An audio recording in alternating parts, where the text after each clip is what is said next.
Salut tout le monde, aujourd'hui une nouvelle vidéo un petit peu spéciale. D'abord on retrouve l'achat de notre nouvelle presse urbaneuse. En plus de ça, on va retrouver dans la même vidéo la livraison de notre nouvelle remorque de Kuma, une belle Le Bouche. Et en plus de ça, on attaque les 2 et 3e coupes sur l'exploitation. Allez, je vous filme ça, c'est parti.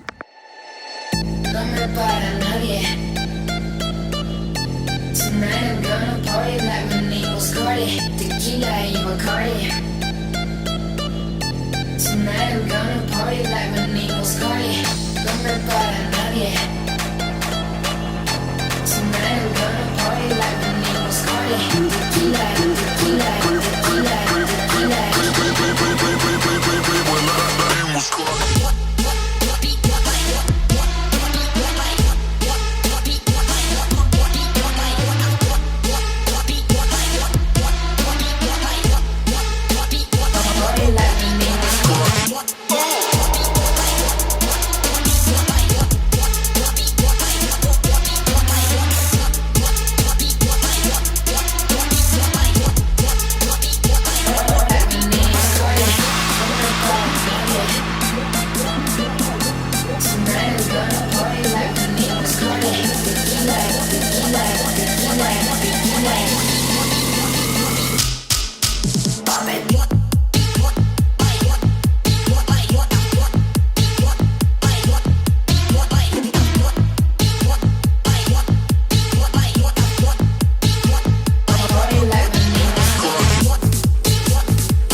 Tonight I'm gonna party like my name was Cardi.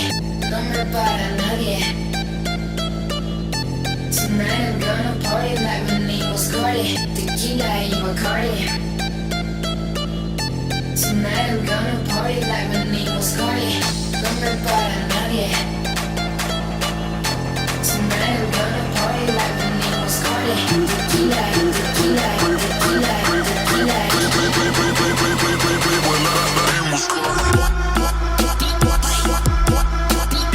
Vous avez pu le voir sur les images, aujourd'hui on a fait l'acquisition d'une presse urbaneuse Macal, une Fusion 3+, tout simplement en renouvellement de notre Belgère, pour pouvoir attirer une clientèle différente de celle qu'on a aujourd'hui. Et en plus de ça, pouvoir avec un liage film et filet pour toucher une clientèle encore plus large, faire une régularité de bottes encore meilleure et surtout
Aujourd'hui, pour situer, je travaille sur l'exploitation de mon père, donc 2 entités, le RLFM de Beauchiffray et la SCRL Beauchiffray Prestations. Je vous mets juste en dessous, là, quelque part par là, le numéro, que si jamais vous êtes intéressé pour de l'ordonnage à tapis en prestation, du pressage en botte carré 70-120 et de l'autochargeuse, la récolte de l'autochargeuse tout type de produits avec une coupe de 35 et 25 mm.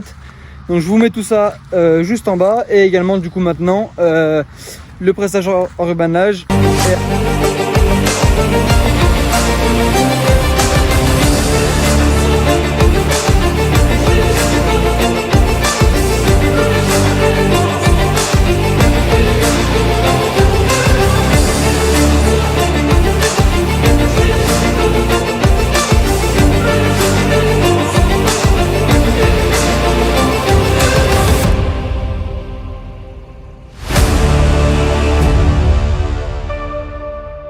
Aujourd'hui 18 septembre, qui dit en mois de septembre dit ensilage de maïs. Allez, je vous emmène avec moi, c'est parti.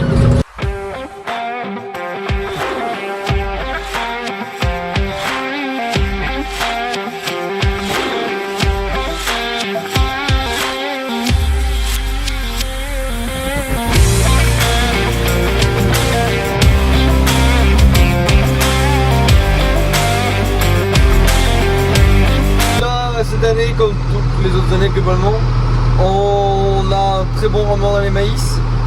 Parce que depuis 2004, l'exploitation où je me situe est en système semi-direct, donc aucun travail du sol n'est effectué. Donc tout le micro-organisme du sol reste le même tous les ans, il n'y a aucune perturbation de la structure de sol, etc.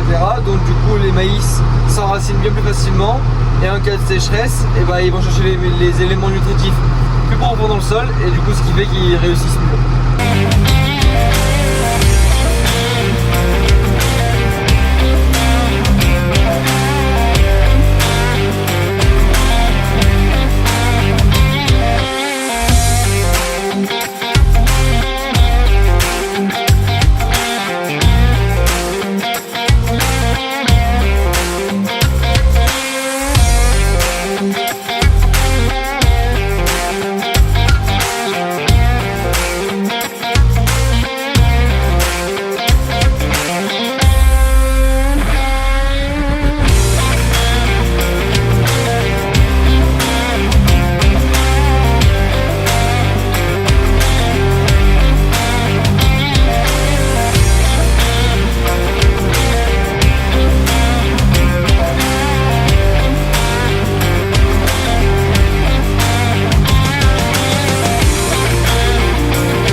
Bien, salut tout le monde, pour compléter la vidéo, je vais joindre avec l'après l'ensilage de maïs, je vais joindre la moisson des maïs grains sur l'exploitation de mon père, mais également l'épandage de lisier sur les chaumes de maïs.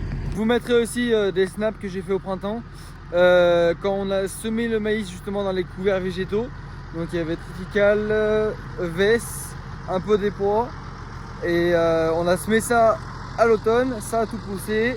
Après au printemps un petit coup de glyphosate avec le rouleau facal, le semoir en semi-direct, on a semé les maïs et je vais vous montrer le résultat.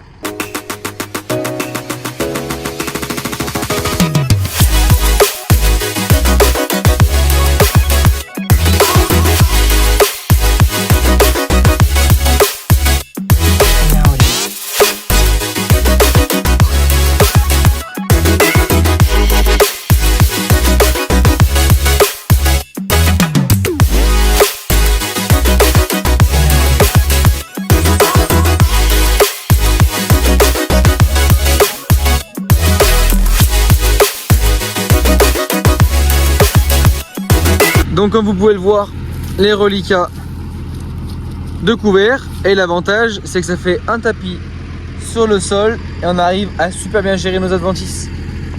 Le sol a encore énormément à manger, la terre est super meuble, on voit plein de galeries de vers de terre, ça veut dire que le sol travaille bien, là aussi.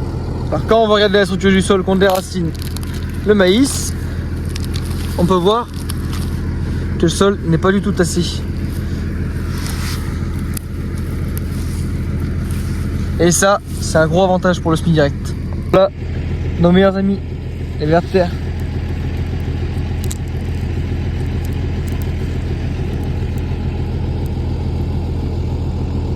Encore un là.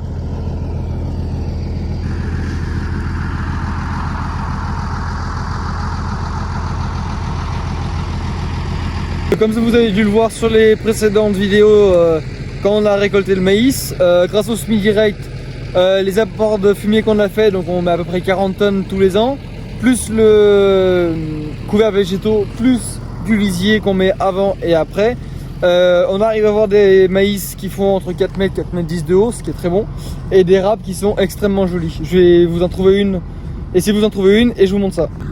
Voilà à quoi ressemble le maïs et nos râpes. Fécondé jusqu'en haut, beaucoup de grains, une jolie râpe. En quantité de lisier, on met à peu près entre 17 et 20 mètres cubes hectare. On essaie de ne pas en mettre beaucoup à la fois parce que nous, le purin est assez acide et du moment qu'on en met un gros cuchon, on va dire, tout ce qui est micro-organismes du sol et la vie du sol, ils aiment vraiment pas. Ça fait un gros coup de boost pour le terrain, c'est très bien en soi. Mais par contre pour la vie du sol, vu que c'est acide, ça a tendance à tuer les vers de terre, tuer tous les autres animaux qu'on peut avoir dans le sol. Donc du coup on fractionne ça en plusieurs fois. Voilà, j'ai pu retrouver quelques maïs qui n'ont pas pu être amassés par l'ensileuse, qui étaient un peu versés. Et on peut partir d'ici. Observez une belle râpe également. Et la fleur. Donc de là jusqu'à là. Donc on voit bien que grâce à la meilleure implantation des maïs dans le sol, les racines arrivent à aller puiser les éléments nutritifs bien plus profonds dans le sol et donc les maïs en profitent bien plus.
fin de vidéo, je vous fais la conclusion un petit peu à l'arrache.